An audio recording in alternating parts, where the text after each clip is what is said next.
बिस्मिल्लाहिर्रहमानिर्रहीम। अस्सलाम वालेकुम। इमरान एडवोकेट बात कर रहा हूँ।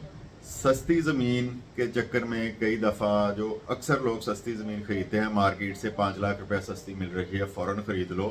तो उस चक्कर में अक्सर जो लोग हैं वो फंस जाते हैं, क्योंकि जब भी सस्ती सस्ती ज़मीन का झांसा दिया जाता है तो जो फ्रॉड करने वाला है वो आपको झांसा देता है और आप लालची होते हैं और आप उसमें फंस जाते हैं। तो क्या क्या एहतियातें करनी चाहिए ज़मीन खरीदने से पहले, और उन चीज़ों को जो मैं आपको 3-4 चीज़ें बताऊंगा उनको मद्देनज़र रखते हुए आप पे कभी भी कोई प्रॉपर्टी की खरीदो फरोख्त में इंशाल्लाह आप कभी भी किसी नौसरबाज के हाथ नहीं लगेंगे। तो ज़मीन की ख़रीदारी से पहले सबसे पहले आपने फ़र्द मलकियत मांगनी है। मिडिल मैन है कोई उसमें या असल मालिक आपके पास है, तो आपने तकाजा करना है कि आज जिस तरह है 22/4/2026, तो आपने कहना है जी कल मुझे 23 तारीख में इसकी बराए रिकॉर्ड फ्रेश फर्द निकलवा दें।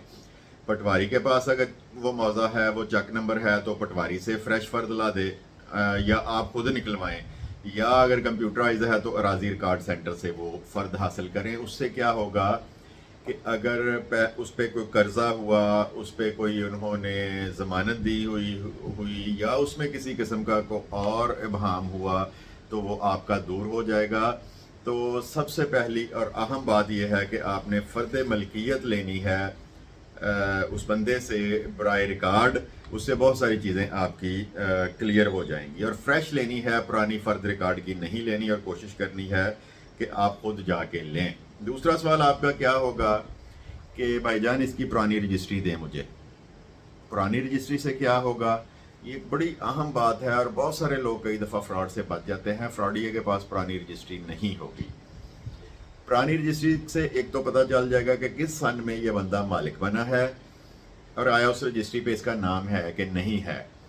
दूसरी, उसमें आपने तलाश करना है और कोशिश करनी है कि उसका आईडी कार्ड नंबर चेक करें उस पर, और उसका एड्रेस टैली करें उसके एड्रेस के साथ। अगर एड्रेस टैली नहीं हो रहा, क्योंकि एड्रेस तो अगर रजिस्ट्री जगह 5 साल 10 साल पहले ली है तो एड्रेस चेंज हो गया, तो बरमला फ़ौरन उससे पूछें जी पहले आपका एड्रेस क्या था। अगर तो वो उसी वक्त बता देगा तो समझ लें कि यही मालिक है और असल मालिक से ही आप गुफ्तो शनीद कर रहे हैं। लेकिन अगर उसको एड्रेस नहीं पता, उसका आईडी कार्ड नंबर नहीं है उस पुरानी रजिस्ट्री पे, तो थोड़ा सा विजिलेंट हो जाएं और एहतियात करें वो जगह ख़रीदने में कि इसमें कुछ ये जो है सुकम है इसमें, कि इसमें इसको पता ही नहीं है कि मेरा साहब का एड्रेस क्या था जो लिखा हुआ है। तीसरा एक बात यह है कि जब ये दोनों चीज़ें क्लियर हो जाएं तो मौका पर जाएं। एक तो मौका पर जाने का फ़ायदा ये है कि आसपास से उसका रेट चेक कर लें कि ये जो मैं जगह ले रहा हूँ, आया आसपास जो प्लॉट जो ज़मीनें बिक रही हैं या मकान बिक रहा है इतनी मालियत का ही है। और सबसे पहले अगर खाली प्लॉट है तो देखें कि वो खाली पड़ा है, उस पर किसी का कब्ज़ा तो नहीं हुआ। जो वहाँ का कोई प्रॉपर्टी डीलर और है वहाँ उसके पास जाएं, तस्दीक करें कि ये मैं फ़लाँ प्लॉट ख़रीद रहा हूँ, ये किस बंदे का है। क्योंकि जो आसपास के प्रॉपर्टी डीलर्स होते हैं उनको ज़ुबानी तौर पर मालूम होता है कि ये प्लॉट फ़लाँ बंदे का है। तो ये थोड़ा सा तरद्दद है, आप अगर इसकी तस्दीक कर लेंगे तो फ्यूचर में जो फ्रॉड आपके साथ हो सकता है उससे बच जाएंगे। एक मेरा मशवरा ये है, ये कानून तो नहीं है, कि अगर 1 करोड़ रुपए का आपने प्लॉट ख़रीदा है, 1 करोड़ रुपए की कोई जगह ख़रीदी है, तो उसका 1/4 जो नॉर्मली मार्केट में चलता है वो है 25%। जो 1/4 पेमेंट है वो आप देते हैं 25 लाख दे के, उसका इकरारनामा लिखा लेते हैं, उसकी रसीद लिखवा लेते हैं। तो आपने वो 25 की बजाय उसको 35 कर देना है, उसको 40 कर देना है, उसे कहना जी मुझे कब्जा इसका दे दो, 50% कर देना है।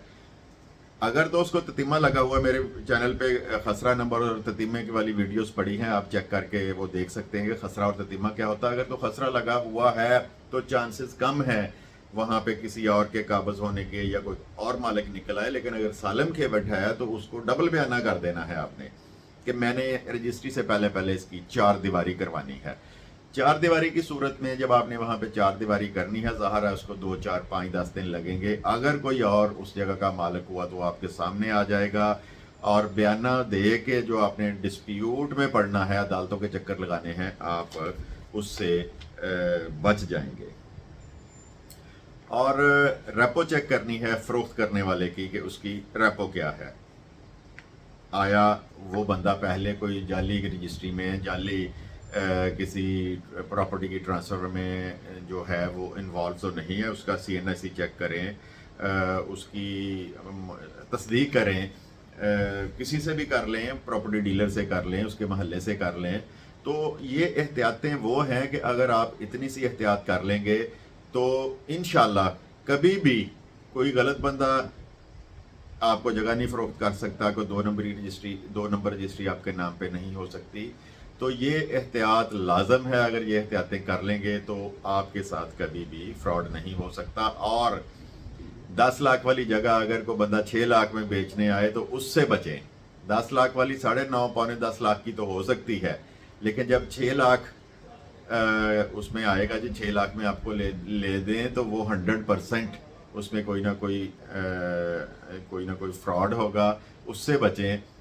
اگر 6 لاکھ روپے مرلے میں لے لی, کیونکہ یہ جو ڈیلرز نظر آتے ہیں نا آج کل, ان کے پاس بھی بہت سارے پیسے آگے ہیں. یہ 6 لاکھ والی جگہ آپ کو دیں گے ہی نہیں, یہ خود خرید لیں گے. اگر 10 لاکھ والی جگہ آپ کو 6 لاکھ میں مل رہی ہے تو اس سے اجتناب کریں, وہ نہ خریدیں. تو آج کے لیے اتنا ہی. کل انشاءاللہ نئی ویڈیو میں آپ کے سامنے حاضر ہوں گا. خدا حافظ.